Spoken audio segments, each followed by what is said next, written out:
welcome back to my channel, and today I'm going to give you my 6 tips for flawless foundation. So these are just tips that I have gathered through my time of doing makeup and doing makeup on other people.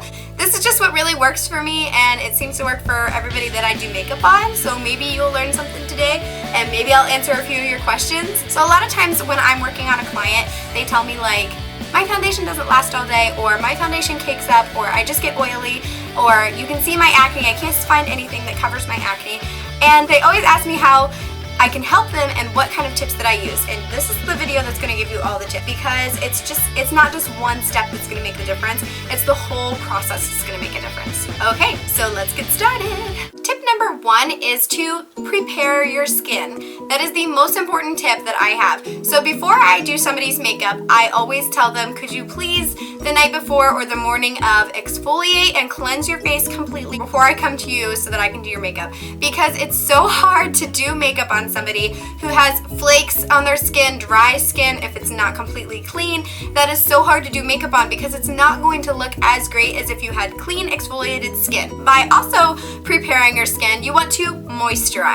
That is definitely the most important. If you get the right moisturizer for your skin type, you're gonna be one step closer to getting flawless foundation. So you definitely want to find a moisturizer that is great for your skin type.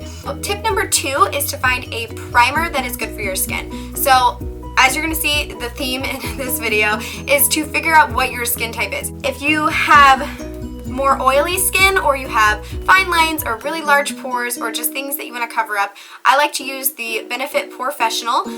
This is definitely my favorite when I'm working on somebody who has acne, because you can put this over the acne spot, especially if it's dry and flaky around the outside of it, and it kind of puts a nice layer over it so you don't have to worry about it's showing through so much. Instead of a primer, I like to use a BB cream a lot of the time. So I have these 3 BB creams by Dr. Jart. They're all for different reasons. So if you definitely want to find a good BB cream, you might have to spend a little bit more money, but these ones are really good because you can find one that's good for your skin tone. I also have my go-to one is this Skin 79 Super Plus BB cream. It has whitening, UV protection, and wrinkle improvement. I'm not worried about wrinkle improvement, but I did find that it has good coverage and it's very moisturizing for me. The Skin 79 brand makes a lot of different kinds of BB creams, so you could look those up online and figure out one that's good for your skin type. I have 2 different primers here that are Makeup Forever. This one is a yellow tinted primer and this one is green tinted. So if you have redness like rosacea, or you have acne, or you just generally have more redness in your skin, you're going to want to get a green tinted primer that's going to give you one step better looking foundation if you have a green tinted primer. So you want to make sure you get a moisturizer that's good for your skin type and a primer that's good for your skin type.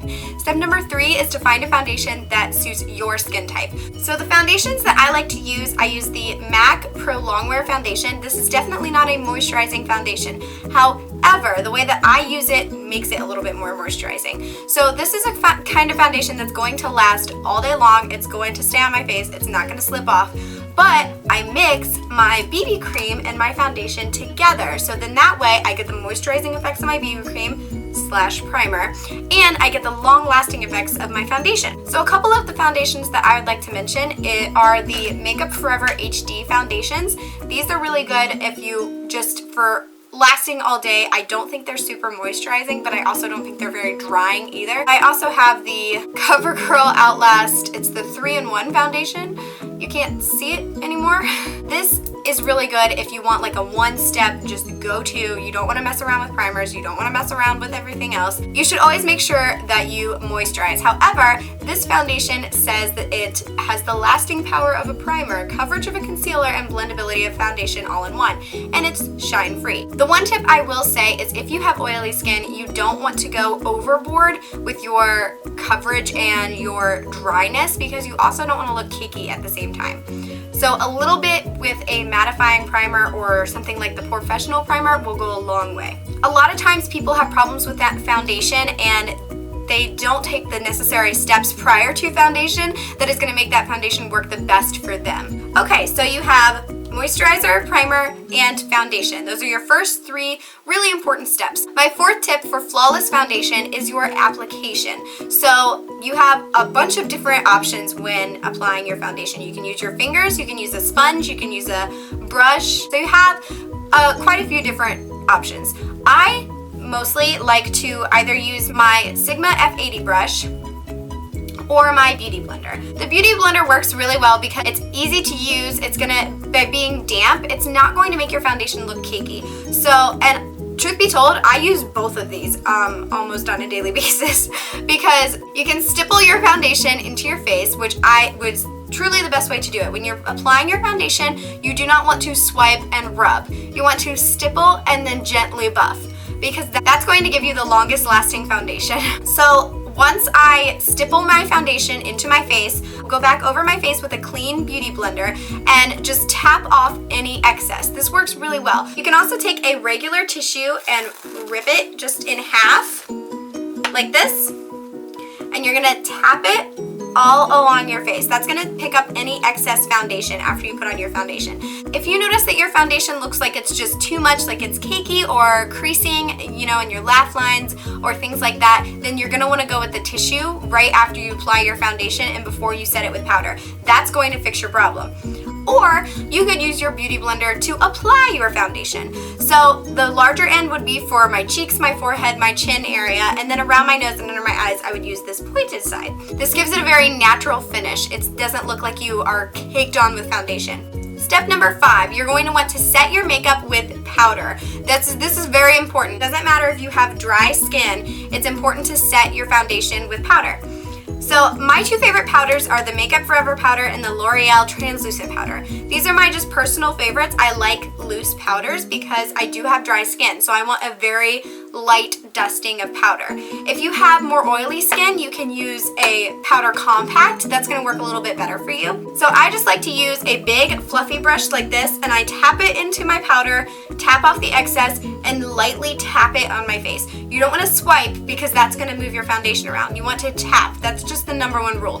When putting something on your face for your skin, you're going to want to tap, not swipe. If you want a heavier application of your powder, you can dip your Beauty Blender right in your powder and press it onto your skin. That's gonna give you like solid powder. Okay, so I think this is my 6th tip.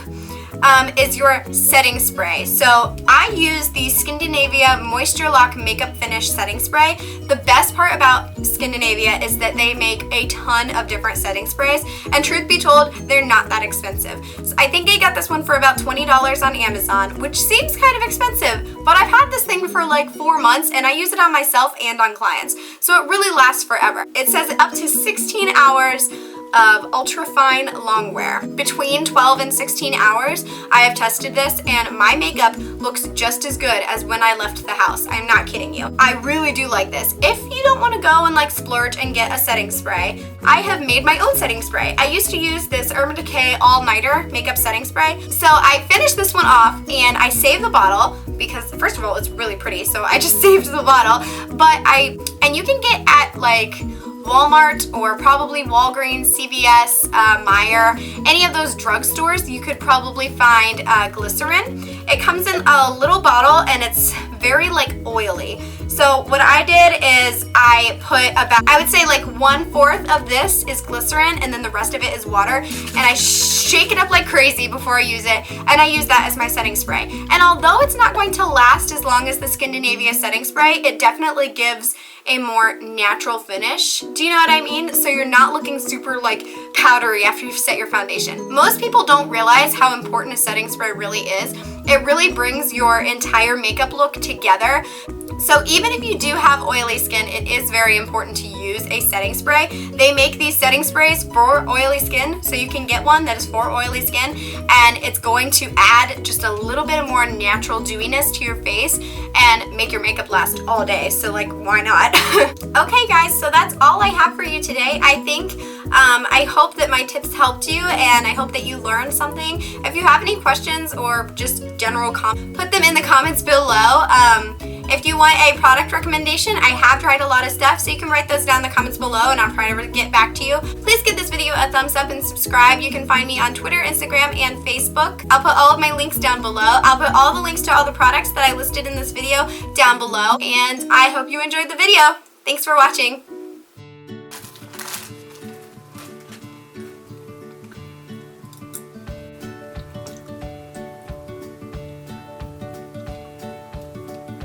Moisture something.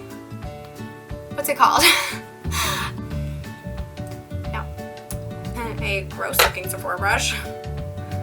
Take 394. No, I am not.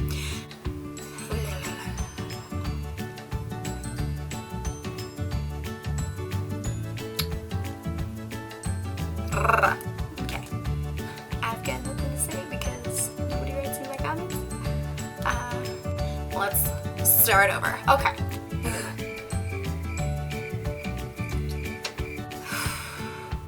Does that make sense? Probably not. JK. Okay. What am I on? Tip 5? Tip 6?